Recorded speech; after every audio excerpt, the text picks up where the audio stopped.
These are the only and most important 3 things you have to know to finally overcome health anxiety for good. You can trust me on this because I have fully overcome my 5-year-long battle with crippling anxiety and am now completely health anxiety free for more than 10 years. So let's start with number 1. You have to learn and accept the current state you are in. I know that right now you think you cannot function, you can't sleep, you can't work properly, you don't enjoy anything anymore in your life. And that all because you can only think and focus on your symptoms. And when that inevitable incident will blow up in your face and you faint, collapse, die, or let whatever disease you were so worried about, but nobody could diagnose you with, spread like wildfire, and now there is no more way back to getting better, right? You feel like if you don't check in and constantly scan your body for the smallest changes, you are putting yourself at real risk for something bad to go by unnoticed, and that will lead to catastrophic consequences. And it is this feeling that you can't shake off and that is keeping you in this loop. But let me tell you one thing. It is okay for you to have these feelings and sensations. They don't have to stop right now. You don't have to be back to 100% to start living again. You can't wait to feel relief and strength and confidence first and then work on the anxiety.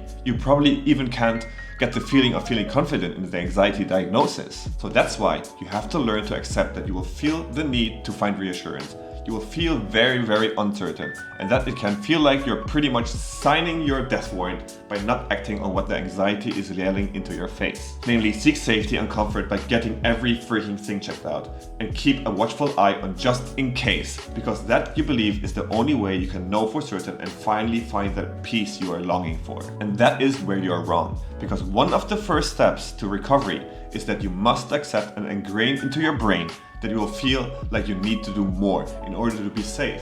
But in actuality, it is the exact opposite. You practice not reacting to all the urges that anxiety is trying to force you to do, and that can be learned by the next point. You focus on slowly but surely regaining confidence in yourself by getting small slivers of your life back.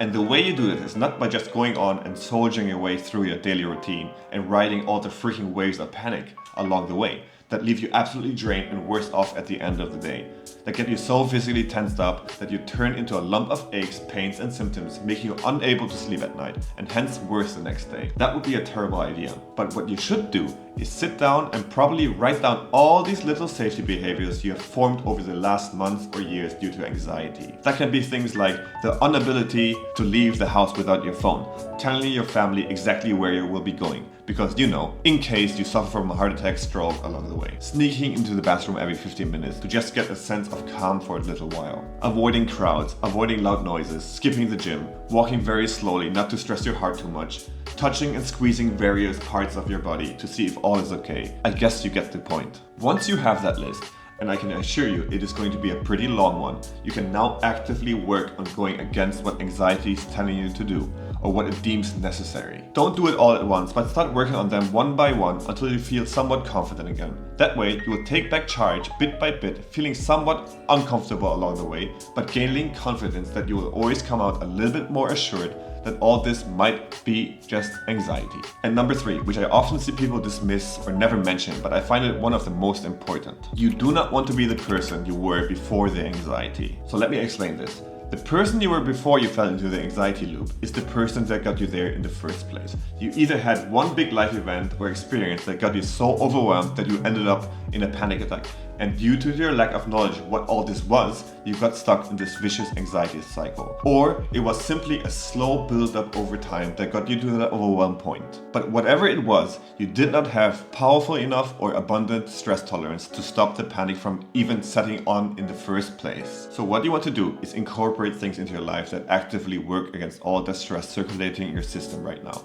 Set up a workout plan and get your body stronger. Lose weight, gain muscle, go out in the sun, try and build a genuinely nice social circle, get a new hobby that fulfills you, eat right, and stick to all of that. And you will see how after a while it feels like a curtain has been lifted from before your eyes. And all of a sudden you know, feel and are certain that all this is just freaking anxiety. And this is when everything gets so much easier and a full recovery is just a matter of time. And this could only happen because you went out and started living for yourself while actively incorporating a healthy lifestyle for your body and mind.